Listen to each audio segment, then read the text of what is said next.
ఇక వివరాలకు వెళ్తే జాతీయ డెంగ్యూ వ్యాధి నివారణ దినోత్సవంలో భాగంగా సిల్లింగపల్లి జోనల్ కార్యాలయ ఆవరణలో నిర్వహించిన ర్యాలీని సిల్లింగపల్లి జోనల్ కమిషనర్ హేమంత్ బోర్కడేతో కలిసి షేర్లింగపల్లి కార్పొరేటర్ రాగం నాగేందర్ యాదవ్ జెండా ఊపి ప్రారంభించారు. డెంగ్యూ నివారణలో ప్రజలందరూ భాగస్వాములు కావాలని, ఇంట్లో పరిసర ప్రాంతాల్లో నీరు నిల్వ లేకుండా చూడాలని సూచించారు. డెంగ్యూపై ప్రతిరోజు ప్రభుత్వ ఆసుపత్రులకు వచ్చే ప్రజలకు అవగాహన కల్పించాలని, ఆశా వర్కర్లు, ఆరోగ్య సిబ్బందికి అవగాహన కల్పించడం తప్పనిసరి అన్నారు.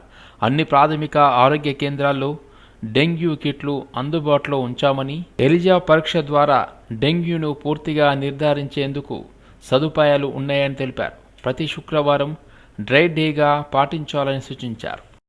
ఈరోజు డెంగ్యూ డే సందర్భంగా మరి జోనల్ కార్యాలయం ఆవరణలో జోనల్ కమిషనర్ గారు, మరి ఎస్సీ గారు, ఏఈ గారు అందరూ కలిసి ఈ దోమల నివారణ దినోత్సవం, డెంగ్యూ దోమల నివారణ దినోత్సవం సందర్భంగా మరి అందరూ కూడా ఎంటమాలజీ సంబంధించినటువంటి వాళ్ళందరూ కూడా ఈరోజు ప్రత్యేకమైనటువంటి శ్రద్ధతోని ఈ కార్యక్రమాన్ని నిర్వహిస్తూ ఉంటారు. ప్రతి వాడన కూడా ఈ అవేర్నెస్ ప్రోగ్రామ్ని అందరూ కూడా చేయాలి. ప్రతి వారంలో డ్రై డే కింద అందరూ పరిగణించాలి. మరి మనమందరం కూడా మనం ఎంత పరిశుభ్రంగా ఉంటామో మన పరిసరాలను కూడా అంత పరిశుభ్రంగా ఉంచుకుంటే మరి రాబోయే రోజుల్లో డెంగ్యూ కానీ, మలేరియా కానీ ఇలాంటి దోమల నివారణ గురించి మనం అందరం కూడా చర్యలు తీసుకోవాలి. మరి ప్రతి ఒక్కరు కూడా మన ఇంటిని ఏ రకంగా ఉంచుకుంటామో శుభ్రంగా, అదే రకంగా పరిసరాల ప్రాంతాన్ని కూడా శుభ్రంగా ఉంచుకోవాలని కాంక్షిస్తూ మరి ఈరోజు డెంగ్యూ దినోత్సవాన్ని పురస్కరించుకొని, డెంగ్యూ నివారణ దినోత్సవాన్ని పురస్కరించుకొని ఈ ర్యాలీ నిర్వహించడం చాలా సంతోషదాయకం. ఇదే ప్రోగ్రాం ఇది కంటిన్యూగా వాడన వీధిన వెళ్ళాలని కాంక్షిస్తూ మరి ఇక్కడికి విచ్చేసినటువంటి ఎంటమాలజీ డిపార్ట్మెంట్ అందరికీ కూడా, అధికారులందరికీ కూడా నా యొక్క అభినందనలు. గట్కేసర్ పోలీస్ స్టేషన్ పరిధిలో ఔషాపూర్లో దారుణం జరిగింది. అక్కా చెల్లెను ప్రేమ పేరుతో బ్లాక్ మెయిల్కు పాల్పడ్డాడు అవినాష్ రెడ్డి. ఇన్స్టాగ్రామ్లో పరిచయమై ఫోటోలు, వీడియోలు దిగిన అవినాష్ చివరకు తనకు ప్రియురాలి చెల్లెలు తనకు కావాలంటూ అక్కను బ్లాక్మెయిల్ చేశాడు. ఫోటోలు, వీడియోలు చూపించి బెదిరింపులకు పాల్పడిన అవినాష్ ఇంట్లో ఉన్న బంగారు ఆభరణాలు తీసుకుని వస్తే ఫోటోలు, వీడియోలు డిలీట్ చేస్తానని చెప్పాడు అవినాష్ రెడ్డి. తప్పనిసరి పరిస్థితుల్లో తీసుకువెళ్లి ఇచ్చిన అక్క ప్రియురాలితో చివరకు చెల్లెలను తీసుకురమ్మని చెప్పడంతో ఏం చేయాలో తెలియక ఆత్మహత్య యత్నానికి పాల్పడింది. తండ్రి తిరుపతి రెడ్డి ఫిర్యాదుతో కేసు నమోదు చేశారు గట్కేసర్ పోలీసులు.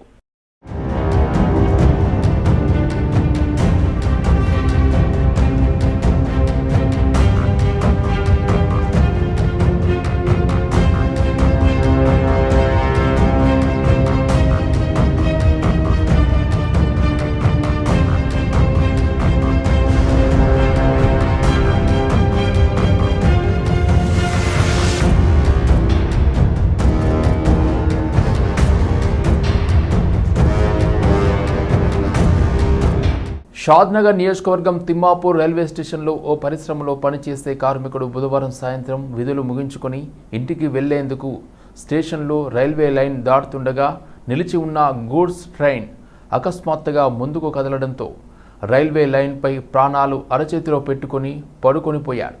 గూడ్స్ ట్రైన్ వ్యాగన్లతో పాటు ఇంజన్ కూడా వెళ్లిపోగా మృత్యుంజయుడిగా ప్రాణాలతో బయటపడ్డాడు.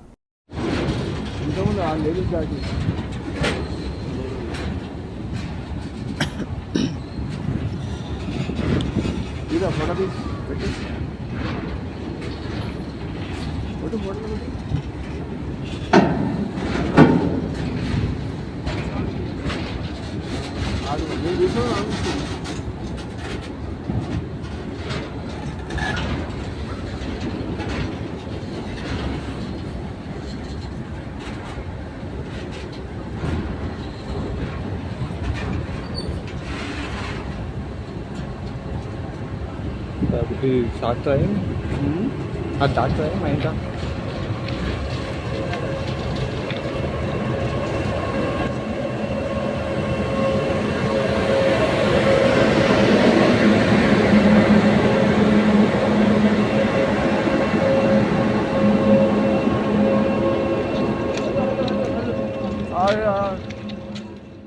గాంధీనగర్లో కార్పొరేటర్ మరియు కాలనీ పెద్దల సమక్షంలో నిర్వహించిన అండర్ 14 క్రికెట్ పోటీలను కేంద్ర మంత్రి బీజేపీ తెలంగాణ రాష్ట్ర అధ్యక్షులు జి కిషన్ రెడ్డి ప్రారంభించారు. ఈ క్రికెట్ పోటీలను నిర్వహించిన నిర్వాహకులకు, పాల్గొంటున్న యువ క్రీడాకారులకు హృదయపూర్వక శుభాకాంక్షలు, అభినందనలు తెలిపారు. విద్యార్థుల శారీరక మరియు మానసిక ఆరోగ్యానికి ఆటలు ఎంతో అవసరం. అయితే మన రాష్ట్రంలో ముఖ్యంగా హైదరాబాద్ నగరంలో ప్లే గ్రౌండ్ల కొరత తీవ్రమైంది. విద్యా సంస్థలు కూడా ఆటలకు ప్రాధాన్యత ఇవ్వకుండా కేవలం చదువుపై మాత్రమే దృష్టి కేంద్రీకరిస్తున్నాయి. జీహెచ్ఎంసీతో పాటు కొన్ని కాలనీ సంఘాలు ప్లే గ్రౌండ్లను పార్కులుగా మార్చే ప్రయత్నాలు చేస్తున్నాయి. పార్కుల అవసరాలు ఉన్నప్పటికీ పిల్లలకు ఆటల కోసం ఓపెన్ గ్రౌండ్లు అవసరం. ఇవి వారి భవిష్యత్తుకు ఎంతో అవసరం. ప్రభుత్వ స్థలాలను అమ్మకుండా వీటిని ఓపెన్ గ్రౌండ్లుగా, ప్లే ఏరియాలుగా అభివృద్ధి చేయాలని రాష్ట్ర ప్రభుత్వాన్ని డిమాండ్ చేస్తున్నామన్నారు.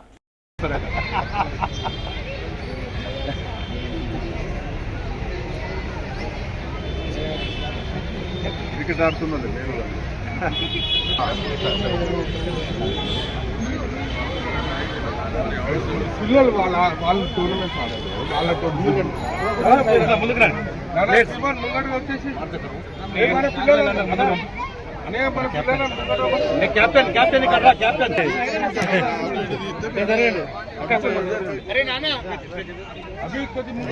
సైడ్ హలో సైడ్ ఓకేనా. ప్లే గ్రౌండ్స్ కొరత చాలా పెద్ద ఎత్తున ఉన్నది. మన హైదరాబాద్ నగరంలో మరింతగా ఉన్నది. ఎక్కడ కూడా చిన్న ఓపెన్ గ్రౌండ్స్ లేవు. ఉన్నటువంటి ఓపెన్ గ్రౌండ్స్ కాలనీలలో అక్కడిక్కడ ఆక్రమణకు గురయ్యాయి. ఉన్నటువంటి గ్రౌండ్స్ను కూడా మరి సకాలంలో పసిపిల్లలకు, బాలకు వీళ్ళందరూ బాలులకు ఈ యొక్క క్రికెట్ కానీ, కబడ్డీ కానీ, వాలీబాల్ కానీ, టెన్నిస్ కానీ ఈ రకమైనటువంటి ఆటలు ఆడుకోవడానికి అవకాశం దొరకడం లేదు. ముఖ్యంగా మన విద్యా విధానంలోనే అనేక రకాల మార్పులు వచ్చినాయి. ఈరోజు విద్యార్థులు ఎవరైనా సరే ఉదయం నుంచి సాయంకాలం వరకు ఆడుకోవడానికి సమయం ఇవ్వకుండా 99% విద్య మీదనే ఈరోజు విద్యా సంస్థలు దృష్టిని కేంద్రీకరిస్తున్నాయి. మరి ఉన్నటువంటి గ్రౌండ్స్ కూడా పూర్తి స్థాయిలో విద్యార్థులు ఉపయోగించుకోలేనటువంటి పరిస్థితి ఉన్నది. అందుకే ఈరోజు వివిధ కాలనీలో ఉన్నటువంటి గ్రౌండ్స్ అన్నీ కూడా ఆక్రమణకు గురికాకుండా చూడాల్సినటువంటి అవసరం ఉంది. ఈ ప్లే గ్రౌండ్స్ అన్నిటి కూడా పరిరక్షించుకోవాల్సినటువంటి అవసరం ఉంది. భావితరాల కోసం భవిష్యత్తులో బాలలు ఈ యొక్క ఆటల పోటీలు కొని ప్రాక్టీస్ కానీ చేసుకోవడానికి కావాల్సినటువంటి గ్రౌండ్స్ను మనమందరము రక్షించుకొని ఆ యొక్క గ్రౌండ్స్ను భావితరాల కోసం మనం ప్రిజర్వ్ చేయాలి.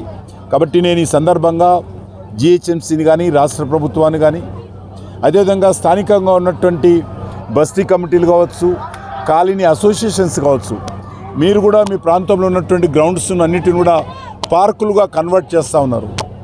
మీరు పార్కులకు నేను వ్యతిరేకం కాదు, కానీ పిల్లలకు కూడా కొంత ఆడుకోవడానికి కూడా సమయము కేటాయించడానికి ప్లే గ్రౌండ్స్ కూడా అవసరం. మేడ్చల్ జిల్లా Pocharam IT corridor police station పరిధి అన్నోజీగూడలోని ఎస్విటి వైన్స్లో బీర్ బాటిల్లో సిల్వర్ పేపర్ దర్శనమిచ్చింది. మండుతున్న ఎండలకు చల్లని బీర్ తాగుదామని వైన్స్కు వచ్చి బీర్ తీసుకున్న మందుబాబు బీర్ తీసుకున్న సమయంలో గమనించకుండా బీర్ తీసుకొని తాగేందుకు వెళ్ళాడు. తాగుదాం అనుకున్న సమయంలో బీర్లో సిల్వర్ పేపర్ రావడంతో ఆశ నిరాశ అయింది. మీడియా ముందుకు వచ్చేందుకు నిరాకరించాడు మందుబాబు.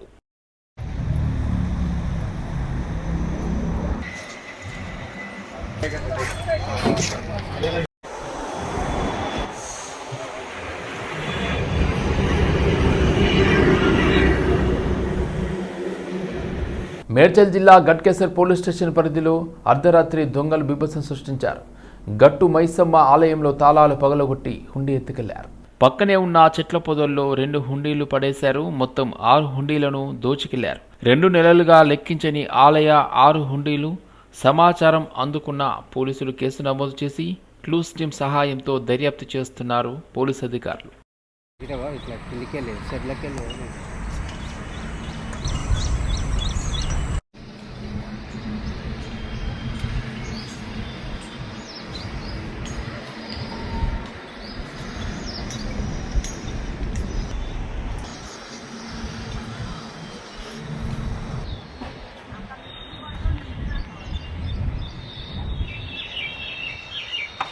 గట్కేసర్ నందు వేంచేసినటువంటి శ్రీ గట్టుమైసమ్మ దేవాలయం నందు గత రాత్రి దొంగలబడి హుండీలు దోపిడీ జరిగింది. రాత్రి వర్షము గాలివాన వచ్చినందున విద్యుత్ పవర్ కూడా కట్ అయ్యింది. ఆ చీకట్లో దొంగతనం జరిగింది. పోలీసులు కంప్లైంట్ ఇచ్చాము. వాళ్ళు క్రూజ్ టీమ్ వాళ్ళు వచ్చి వెరిఫై చేస్తున్నారు. ఎన్ని హుండీలు వెతకలేదు? 6 హుండీలు. సుమారు ఎంత నగదు పోయింది? సుమారు 30,000 వరకు. మేడ్చల్ పోలీస్ స్టేషన్ పరిధిలో ఓ మహిళను అతి కిరాతకంగా హత్య చేసిన గుర్తు తెలియని వ్యక్తులు మేడ్చల్ పోలీస్ స్టేషన్ మున్సిపల్ పరిధిలోని అత్వల్లి గ్రామంలో వికారాబాద్కు చెందిన లక్ష్మి రేకుల రూమ్లో నివాసం ఉంటుంది. స్థానికంగా రోజువారీ కూలీగా ఓ వైన్స్లో పనిచేస్తుంది ఈ మహిళ. శుక్రవారం తెల్లవారుజామున రేకుల రూమ్లో నుండి పొగలు రావడం గమనించిన స్థానికులు పోలీసులకు సమాచారం ఇచ్చారు. సంఘటన స్థలానికి చేరుకున్న పోలీసులకు సగం కాలిన మృతదేహం లభ్యం. దుండగులు అతి కిరాతకంగా మహిళ గొంతు చెవులను కోసి హత్య చేశారు. కేసు నమోదు చేసి దర్యాప్తు చేస్తున్నారు పోలీసులు.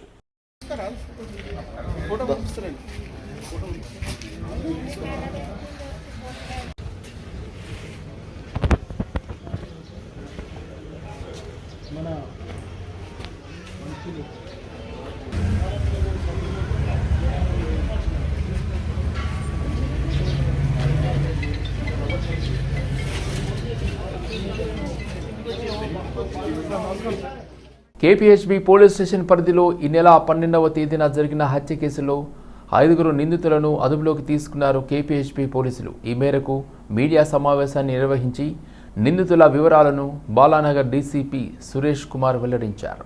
వారి పెళ్లి అయ్యి 7 సంవత్సరాలు గడుస్తున్నా ఇంకా తనను మర్చిపోలేక చెడు అలవాట్లకు బానిసగా మారి తననే గుర్తు చేసుకుంటూ నిందితుడు పవన్ ఇటీవల జాబ్ కోసం హైదరాబాద్లోని కేపీహెచ్బీ వచ్చాడు.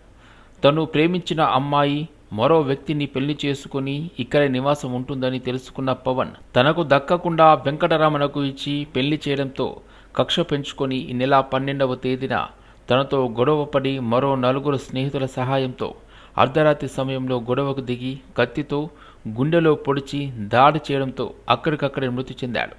ఘటనపైన కేసు నమోదు చేసుకున్న పోలీసులు దర్యాప్తు చేపట్టగా మరుసటి రోజు 4 నిందితులను అదుపులోకి తీసుకున్నారు. అప్పటికి పరారీలో ఉన్న పవన్ను గాలింపు చర్యలు చేపట్టి నేడు అదుపులోకి తీసుకున్నట్లు డీసీపీ సురేష్ కుమార్ తెలిపారు. పంపెన అయ్యప్ప స్వామి అలియాస్ పవన్ అనే అతను ఇతనికి 27 సంవత్సరాలు. ఇతను ఒక పదునైన చాకుతోటి హార్ట్ మీద పొడిచి చంపడం జరిగింది. ఈ హత్యకి సంబంధించిన పూర్వాపరాలు ఏంటంటే, ఈ A1 అక్యూజ్డ్ ఎవరైతే ఉన్నాడో ఈ అయ్యప్ప స్వామి అలియాస్ పవన్ అనే ఇతను వాళ్ళ ఊర్లో ఉన్నప్పుడు, ఇతను ఏపీ స్టేట్కి చెందిన వాళ్ళు. వీళ్ళు ఏపీ స్టేట్లో వాళ్ళ స్వగ్రామంలో ఉన్నప్పుడు ఒక లేడీతోటి ఆ లేడీని వన్ సైడ్గా లవ్ చేసినాడు. ఆ లేడీ కూడా యాక్సెప్ట్ చేయలేదు, వాళ్ళ పేరెంట్స్ కూడా యాక్సెప్ట్ చేయలేదు. డినై చేసి ఈ వెంకటరమణ అనే వ్యక్తికి ఇచ్చి మ్యారేజ్ చేసినారు. అప్పటి నుంచి ఈ ఎవరైతే అక్యూజ్డ్ ఉన్నాడో అయ్యప్ప స్వామి తాగుడికి అలవాటయ్యి ఆ లేడీని మర్చిపోలేక వాళ్ళ ఫ్రెండ్స్ తోటి తరచుగా డిస్కస్ చేస్తూ ఉండేవాడు. అయితే అనుకోకుండా అతను కూడా ఉద్యోగం కోసం ఈ మధ్యన హైదరాబాద్ వచ్చాడు. ఈ A1 అక్యూజ్డ్ వచ్చి ఈ అమ్మాయిని వేరే దగ్గర చూసి ఫాలో అవుతూ ఈ అమ్మాయి ఉన్న ఇంటి ఏరియాకి, ఈ భగత్ సింగ్ నగర్లో ఉంటారు వీళ్ళు, అక్కడికి వచ్చి తరచుగా తిరగడం చేసేవాడు. దాంతో ఈ భర్త మందలించేవాడు. దాంతో ఆ భర్త మీద కోపం పెంచుకొని ఇన్సిడెంట్ జరిగిన రోజున 11th అంటే ఆదివారం రోజు నైటు 11 o'clock ఆ టయానికి వాళ్ళ ఇంటి దగ్గరకు వచ్చి తచ్చాడుతూ ఉంటే అతను మళ్ళీ మందలించినాడు.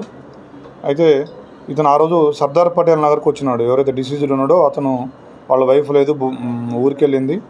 వాళ్ళ వైఫ్ సిస్టర్ వాళ్ళ భర్త ఉంటే ఆయన కూడా ఒక్కడే ఉంటే వీళ్ళిద్దరు వచ్చి అక్కడికి డిన్నర్ చేయడం కోసం వచ్చినప్పుడు అక్కడికి కూడా వచ్చినాడు ఇతను అక్యూజ్డ్. సర్దార్ పటేల్ నగర్ కూడా వచ్చి అక్కడ కూడా అతనితో గొడవ పెట్టుకున్నాడు.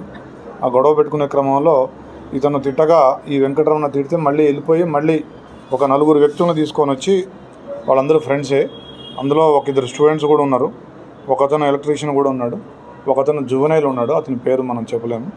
సో వాళ్ళని తీసుకొని వచ్చి ఇతను మాట్లాడుతూ ఉంటే, ఆ గ్రిల్ ఉంది, ఆ గ్రిల్కి ఆనుకొని మాట్లాడుతూ ఉంటే పదునైన చాకుతోటి హార్ట్పై ఒకే పోటు పొడిచినాడు. దాంతో అతను ఇమీడియట్గా ఒక 3-4 నిమిషాల్లోనే గుండెకి గాయం కావడం వల్ల చనిపోయినాడు.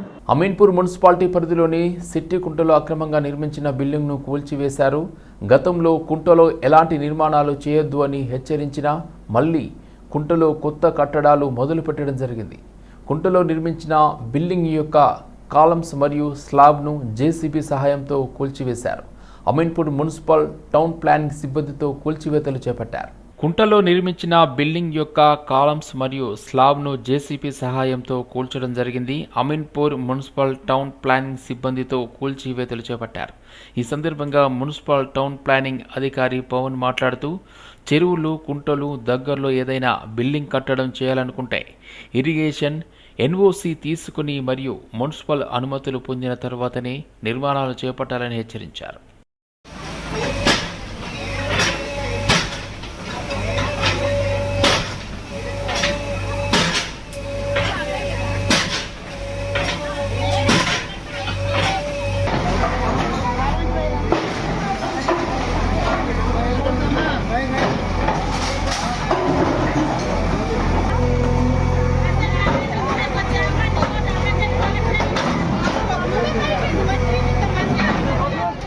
చేతన్ జ్యువెలర్స్ మోసపూరిత కార్యకలాపాలకు సంబంధించి బాధితుల సంఖ్య రోజురోజుకు పెరుగుతుంది. తాజాగా కేపీహెచ్బీ కాలనీ రోడ్ నంబర్ 2లోని రిషబ్ జ్యువెలర్స్ నిర్వాహకులు నేడు కేపీహెచ్బీ పోలీస్ స్టేషన్లో ఫిర్యాదు చేశారు. రిషబ్ జ్యువెలర్స్ నిర్వాహకులు తెలిపిన వివరాల ప్రకారం ప్రగతి నగర్కు చెందిన చైతన్ జ్యువెలరీ యజమాని నితీష్ జైన్ ఈ నెల 8వ తేదీన తమ వద్ద నుండి వినియోగదారులకు చూపిస్తానని చెప్పి 25 తులాల బంగారు ఆభరణాలను తీసుకుని వెళ్లి తిరిగి ఇవ్వలేదు అని వాపోయారు.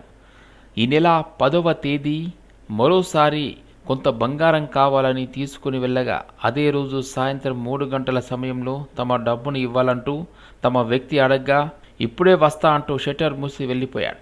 దీంతో అతన్ని సంప్రదించగా ఫోన్ స్విచ్ ఆఫ్ వచ్చింది. బుధవారం రోజు పోలీసులకు ఫిర్యాదు చేసినట్లు చెప్పారు. రిటైల్ ఉన్న తర్వాత లాస్ట్ 3 ఇయర్ నుంచి మేము హోల్సేల్గా కూడా స్టార్ట్ చేసినాము. ఇక్కడ అక్కపక్కగా ఎంత చిన్న షాప్ వల్ల ఉన్నారు, వాళ్ళ దగ్గర కస్టమర్ వస్తే మాకేమన్నా నెక్లెస్ కస్టమర్ ఉన్నారు అన్న అంటే మేము హోల్సేల్గా ఇస్తాము. వాళ్ళు ఒక 20-30 తీసుకొని వెళ్తారు. 20 తులాలు 30 తులాలు తీసుకుపోయి సెలెక్షన్ చేసినాక మళ్ళీ మాకు తెచ్చిస్తారు, ఆ డబ్బులు ఇస్తారు. లేకపోతే మేము నెల 15 రోజు ఉద్దరు కూడా ఇస్తాము. అలానే ప్రగతి నగర్లో చేతన్ జ్యువెలర్స్ అతని నితేష్ జైన్ అండ్ వాళ్ళ వైఫ్ స్వీటీ జైన్ వాళ్ళ షాప్ 16 సంవత్సరం నుంచి రన్ చేసి మేము వాళ్ళకి నమ్మినాం. ఆయన కూడా రాజస్థానే. ఆయన మాకు లాస్ట్ 8 ఏప్రిల్కి ఒక 26 తులాలు బంగారం తీసుకొని వెళ్ళి అప్రూవల్గా తీసుకొని వెళ్ళి కస్టమర్ చూపించి మళ్ళీ తెచ్చిస్తానే అని మాకు ఈ బిజినెస్ నడుస్తూనే ఉంటుంది. ఆ గోల్డ్ తెచ్చినాక మళ్ళీ మొన్న 10 తారీఖు వచ్చి అన్న అన్ని లెక్క ఒక్కసారి చేస్తా, ఇవాళ నాకు కొంచెం గోల్డ్ కావాలంటే మేము ఇచ్చినాం. తర్వాత 3 o'clock మా మనిషికి పంపిస్తే ఆయన షాప్లో ఉన్నాడు. అప్పుడు మా మనిషికి గోల్డ్ అయిన బాక్స్ కావాలి లేకపోతే డబ్బులు కావాలంటే నేను ఇప్పుడే వస్తా, పాస్పోర్ట్ వస్తా, షట్టర్ బంద్ చేసి మా అబ్బాయికి ఆయన 2 వీలర్ బండి తాళం ఇచ్చి పాస్కి వెళ్తే మా అబ్బాయి వెనక వెళ్తే ఆయన ఇంటికి వెళ్ళిండు అపార్ట్మెంట్, అక్కడే ప్రగతి నగర్ ఉంటాడు. మా అబ్బాయి లిఫ్ట్లో వెళ్తే ఆయన మెట్లలో దిగి బేగులు ఏమని తీసుకొని గాయబ్ అయిపోయిండు. దాని తర్వాత సెల్ స్విచ్ ఆఫ్ చేసిండు.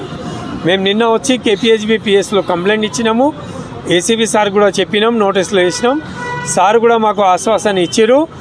కంపల్సరీ కంప్లైంట్ తీసుకొని ఎఫ్ఐఆర్ చేసి ఆయనకి పట్టుకొని వచ్చి ఇంకా చాలా మందికి గోల్డ్ లోన్స్ ఉన్నాయి ఆయన దగ్గర. నకిలీ బర్త్, ఇన్కమ్, క్యాస్ట్ మరియు ప్రభుత్వ డాక్టర్లు, లాయర్లకు సంబంధించిన రబ్బర్ స్టాంపులను తయారు చేస్తున్న 13 మంది సభ్యుల ముఠాలో 6గురిని ఎల్బీ నగర్ జోనల్ ఎస్ఓటీ మరియు సరూర్ నగర్ పోలీసులు అరెస్ట్ చేశారు. నిందితుల వద్ద నుండి 500, 100, 50 మరియు 20 రూపాయల నకిలీ బాండ్ పేపర్స్, కంప్యూటర్లు, రబ్బర్ స్టాంపులు స్వాధీనం చేసుకున్నారు. ఒక్కో నకిలీ సర్టిఫికేట్ 5,000 నుండి 20,000 రూపాయలకు ముఠా అమ్ముతున్నట్లు తమ విచారణలో తేలిందని రాచకొండ సిపి సుధీర్ బాబు తెలిపారు. అటువంటి ఒక ఇంపార్టెంట్ గ్యాంగ్ బ్రేక్ త్రూ చేయడం జరిగింది పట్టుకోవడం వల్ల ఈ ఒక యాక్టివిటీని. దీంట్లో ఏంటంటే వీళ్ళు birth certificates, fake birth certificate create చేస్తున్నారు. అందులో 48 బర్త్ సర్టిఫికేట్స్ ను మనం సీజ్ చేయడం జరిగింది. అలానే ఫేక్ ఇన్కమ్ సర్టిఫికేట్, ఇవి కూడా 5 ఫేక్ ఇన్కమ్ సర్టిఫికేట్ సీజ్ చేశాం.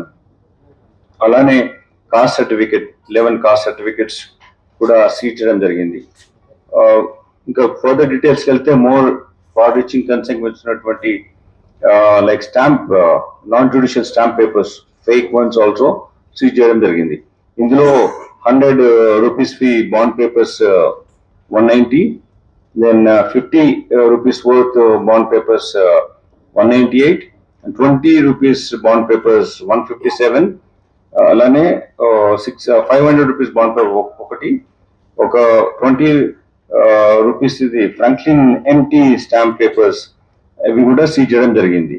ఈ నోటరీ స్టాంప్ పేపర్స్ కూడా వాళ్ళ దగ్గర నుంచి సీజ్ చేశాం. అలానే old looking news papers long 25 years 30 years old, అంతకన్నా ఓల్డ్ లుకింగ్ న్యూస్ పేపర్స్ కూడా ప్రింట్ పేపర్స్ కూడా సీజ్ చేయడం జరిగింది. దీనివల్ల ఏంటంటే they can create fake documents. అలా చేయడానికి అటువంటిది ఎప్పుడో 2000లోనూ అంతకన్నా ముందు కూడా క్రియేట్ చేసినటువంటి ఒక డాక్యుమెంట్ చూపించే విధంగా అటువంటి ఓల్డ్ లుకింగ్ పేపర్స్ అటువంటివి కూడా వాళ్ళ దగ్గర నుంచి సీజ్ చేయడం జరిగింది. సింగరేణిలో మారుపేర్ల విజిలెన్స్ పెండింగ్ కేసులను సత్వరమే పరిష్కరించాలని సీఎం రేవంత్ రెడ్డిని సింగరేణి మారుపేర్ల డిపెండెంట్ ఉద్యోగస్తులు కోరారు. సింగరేణి మారుపేర్లు విజిలెన్స్ పెండింగ్ కేసుల సమస్యల పరిష్కారానికై ఇందిరా పార్క్ వద్ద నిరసన వ్యక్తం చేశారు. ఈ సందర్భంగా వారు మాట్లాడుతూ డిపెండెంట్ ఉద్యోగస్తుల తండ్రులు 30 ఏళ్ల ఉద్యోగం చేసి రిటైర్డ్ అయిన తర్వాత తమను చేర్చుకోవాలని అడిగితే విజిలెన్స్ పేరిట తమకు ఉద్యోగాలు ఇవ్వడం లేదని ఆవేదన వ్యక్తం చేశారు. ఎన్నికల సమయంలో బెల్లంపల్లిలో సీఎం రేవంత్ రెడ్డి పర్యటన చేసినప్పుడు మా సమస్యలను పరిష్కరించి ఉద్యోగాలు కల్పిస్తామని ఇచ్చిన మాటను మరిచారని గుర్తు చేశారు. 30 ఏళ్ల మా తండ్రుల సర్వీస్ అయిపోయిన పిమ్మట ప్రతి నెల రిటైర్డ్ అవుతున్న కూడా కొత్త వారిని తీసుకోవడం లేదు. ఇండిపెండెంట్ ఉద్యోగస్తులు 1200 మంది అప్లై చేసుకోగా ఇప్పటి వరకు ఎలాంటి చర్యలు తీసుకోకుండా కమిటీల పేరుతో కాలయాపన చేస్తున్నారని అన్నారు.